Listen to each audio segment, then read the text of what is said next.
Mga idol, makikita nyo yan. Napakalinis na. Ayan o. Nagmukhang brand nyo na mga idol. Idol, meron tayo dito ng lilinisin. PPMS natin tong Honda Click na 125. Ayan o. Grabe, sobrang dumi talaga.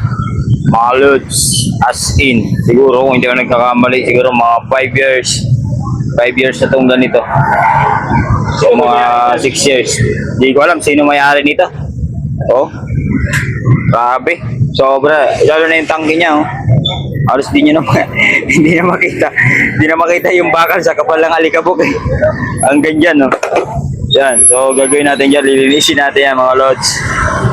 Try mo mention nga. Sulit. Grabe. Sobra yung lupit ng paggagamit nito. Ano? Try mo mention kung sino may-ari. Minsan. Lilinisin tayo sino may-ari. Wag. Okay, lilinisin natin yung mga lods. Naman tayo. Linis, sige. Pinapalinis pa namin yung ano, yan. Kasi sobrang itim talaga mga idol. Pero yun dito, malinis na malinis. Kasi parang brand new ngayon. Aray ko! Kasi yan, nilinis pa. Lagay ng brake shoe, brake drum, ayan, nilinis na. Aray ko! Mga lods, lalinis na natin yan. Ayan, napakadumi kanina mga idol. So, wala na ngayon, no? Napakalinis na mga lods. All goods na, malinis. Then, malinis na rin yung brake drum niya.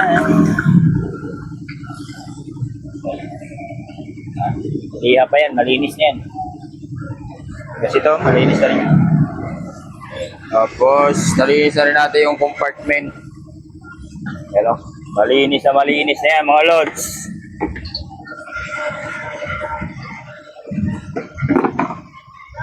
Pati mukha nito, malinis na. Alam mo? Tanggal ko na yung spray. Bigyan muna ng grasa to, kunti lang. Yan, para hindi pumapakat. Mga idol, makikita nyo yan. Napakalinis na. Ayan o. Nagmukhang brand nyo na mga idol. Sa mga gusto pala mga idol magpalinis sa mga ganitong ano, naglilinis po kami dito.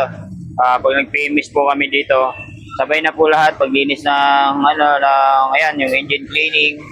Then magpapalitan na rin po yung coolant nyo at kumbaga tatanggalin yung lumang coolant at papagawa na rin po ng coolant.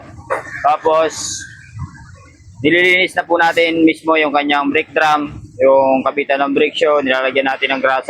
Natapos na natin. So bali ang ikakabit na lang dito yung kanyang upuan. So ayan, makita nyo naman malinis na yung kanyang compartment. Tapos ayun, dahil nag-request yung may-ari nito na gusto nyo daw yung side mirror na pogi.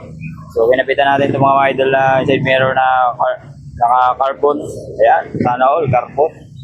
Ayan, so gwapong-gwapo na siya. So dapat talaga ito i-repaint pa to.